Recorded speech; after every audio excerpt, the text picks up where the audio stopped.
wabarakatuh. Waalaikumsalam warahmatullahi wabarakatuh. Baiklah, hari ini kita mulai pembelajaran di kelas 11 pada kelas IPA 1.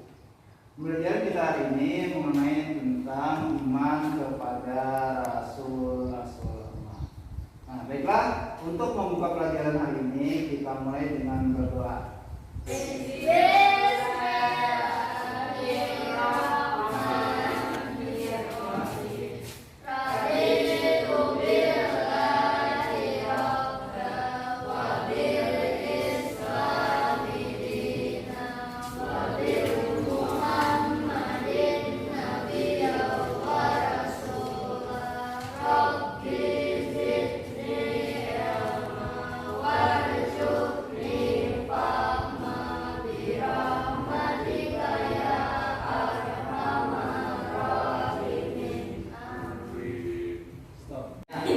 Terima kasih.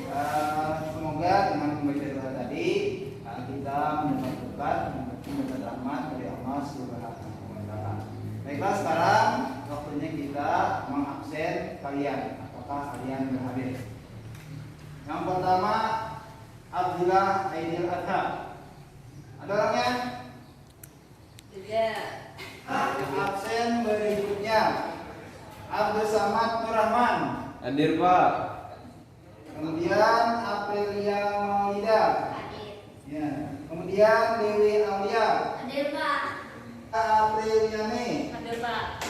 Khairul Nisa. Hadir. Ya. Baiklah, kita mulai pelajaran. Pelajaran kemarin yaitu tentang apa? Coba mana siapa yang mengetahuinya? Coba ingat Ya, silakan. Tentang apa? tentang iman kepada Rasul-Rasul Allah. Terima kasih. Beri tepuk tangan. Baiklah, untuk pembelajaran kali ini kalian harus tahu dulu tujuan dari pembelajaran hari ini, yaitu yang pertama adalah siswa menganalisis arti iman dan meyakini adanya Rasulullah sesuai dengan petunjuk Rasulullah. Nah, artinya apa?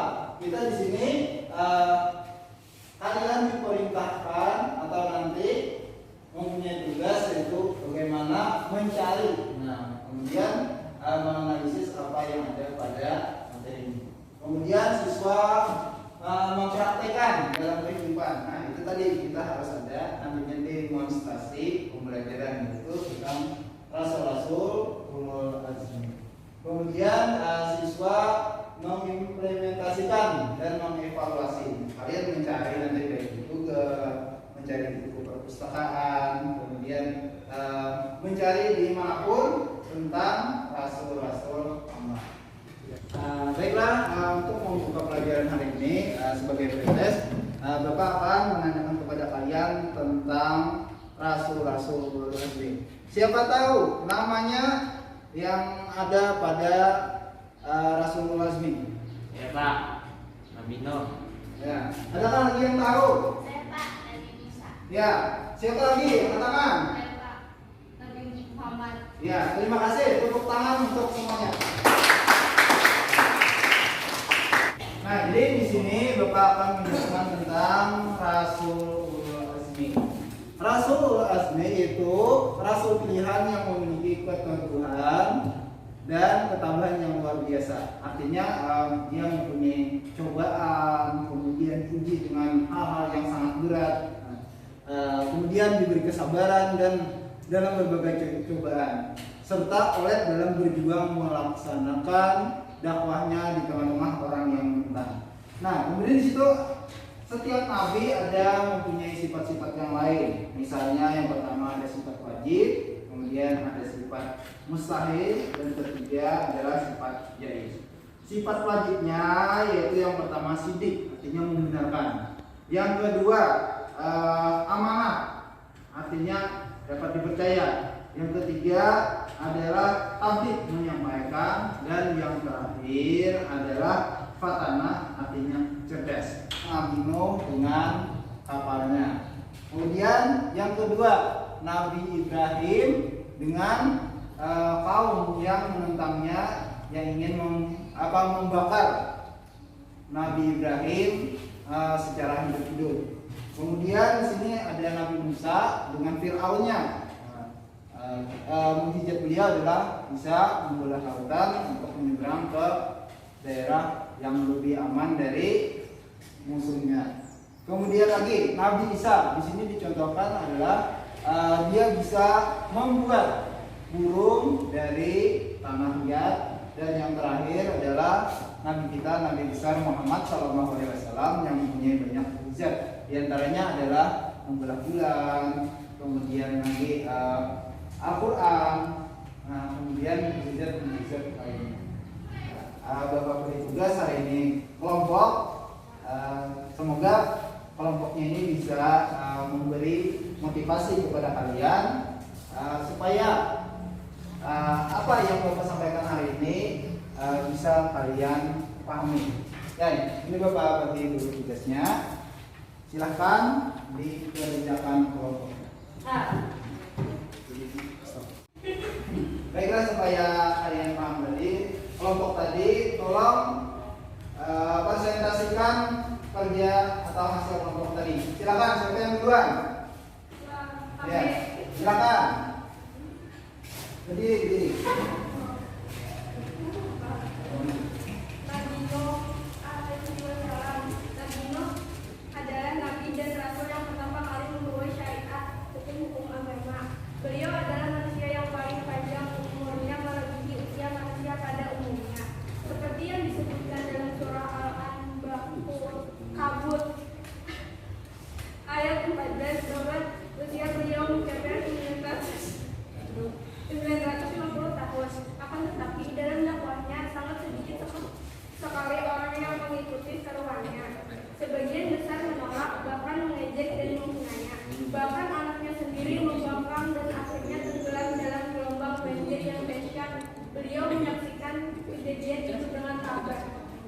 Baiklah, tadi sudah dari kelompok 1. Kemudian silakan untuk dari kelompok yang ketiga. Silakan. Nabi Isa diutus Allah Subhanahu wa taala untuk kaum Bani Israel. Beliau lahir tanpa ada perantara seorang bapak bagaimanapun manusia pada umumnya.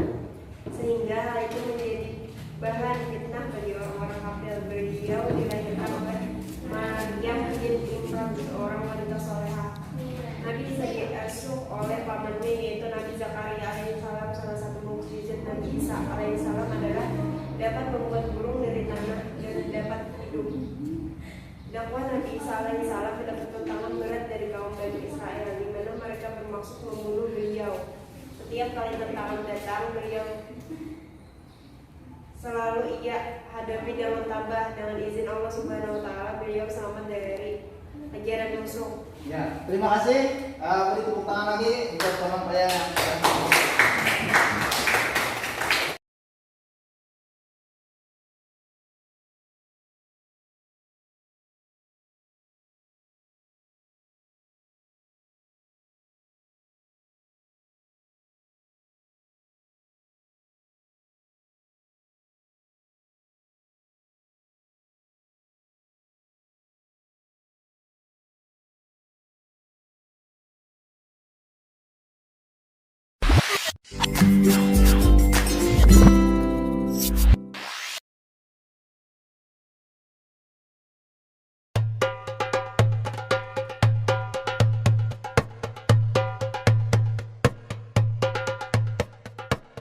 Nabi Nuh merupakan keturunan ke-9 dari Nabi Adam alaihi salam. Pada masa itu, setiap manusia memiliki usia yang panjang. Nabi Nuh diangkat oleh Allah menjadi nabi dan rasul pada usia 480 tahun. Sepanjang usianya tersebut, Nabi Nuh terus berdakwah dan mengajak kaumnya tanpa kenal lelah. Meskipun Nabi Nuh telah berdakwah dalam jangka waktu yang lama, namun hanya dari kalangan orang-orang miskin yang mau mendengarkan beliau. Hal ini mengakibatkan kaum Nabi Nuh yang merupakan orang terpandang dan kaya raya tidak mau mengikuti ajaran Nabi Nuh karena mereka tidak sudi berdekatan dengan orang-orang rendahan. Mereka menganggap bahwa derajat mereka lebih tinggi daripada Nabi Nuh dan para pengikutnya. Bagi kaum yang durhaka itu, Nabi Nuh merupakan manusia biasa yang tidak mempunyai kelebihan apapun. Alasan itulah yang mereka gunakan untuk tidak menaati ajaran yang dibawa Nabi Nuh. Para pemimpin kaum yang kafir itu kemudian berkata bahwa mereka akan mengikuti ajaran Nabi Nuh jika pengikutnya yang terdiri dari orang-orang miskin itu diusir terlebih dahulu. Tentu saja Nabi Nuh menolak permintaan mereka. Penolakan itu membuat para pemimpin kaum yang kafir merasa kesal, kemudian mereka menantang Nabi Nuh. Jika memang kedurhakaan mereka kepada Allah akan mendatangkan azab yang besar, maka mereka meminta Nabi Nuh untuk segera mendatangkan azab yang besar tersebut. Begitulah sikap kaum Nabi Nuh yang sombong dan angkuh. Mereka menentang Nabi Nuh dan mereka juga menentang murka Allah. Mereka kemudian bergegas meninggalkan Nabi Nuh. Sebagian dari mereka bahkan berteriak dan mengejek Nabi Nuh sebagai orang gila yang tidak tahu diri.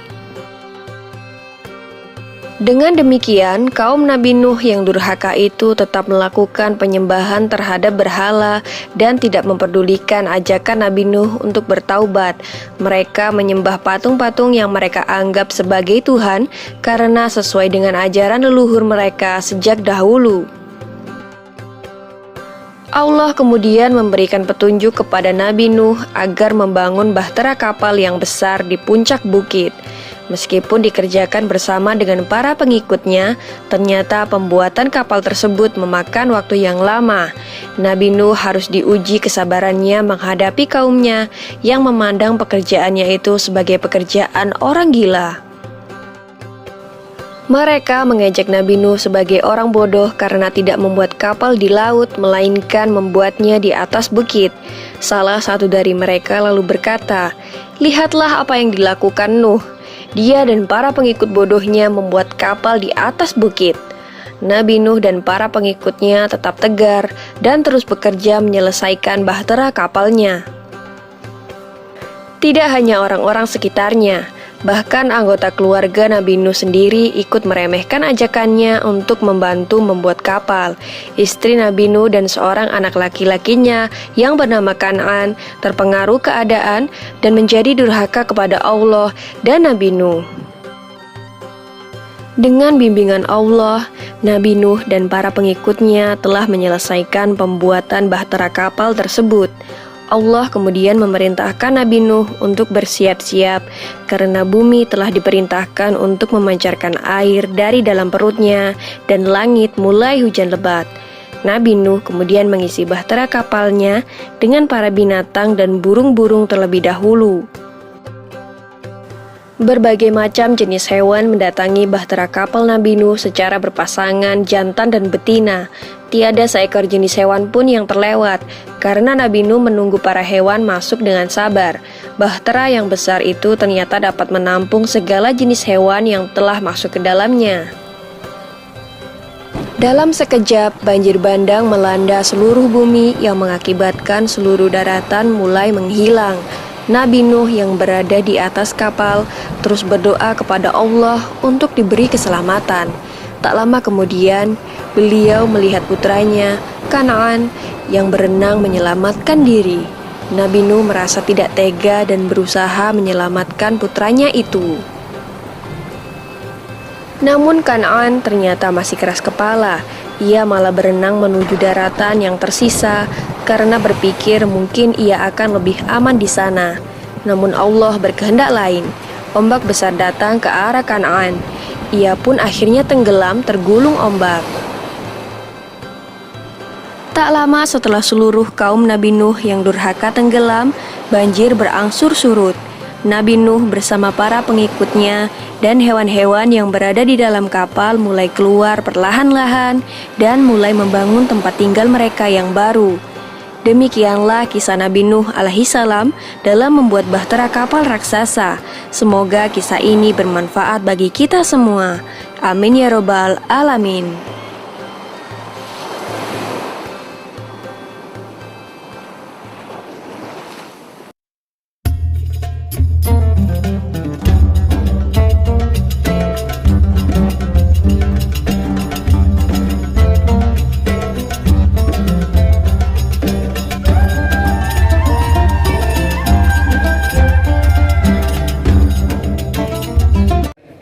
Siapa Tuhan kamu? Kami belum mengenalnya. Apakah Dia Tuhan yang menciptakan kami?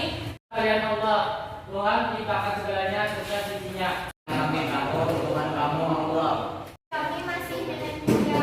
Bagaimana dengan percaya? Saudaraku, Tuhan tidak esa, Tuhan itu tidak diberanakan dan tidak diperanakan. Kalau kalian melanggar, azab Allah lebih pedih.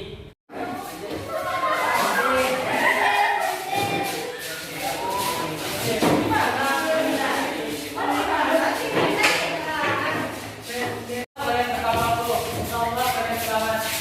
Hai kalian umat yang tidak percaya, bertobatlah. Tak percaya dengan agama nenek moyangku. Engkau ayahku, aku tidak percaya. Engkau ayahku, aku tidak percaya.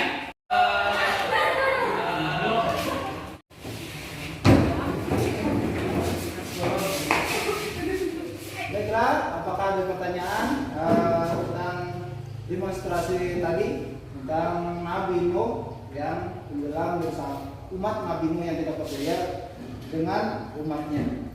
Ada yang lain yang tanyakan?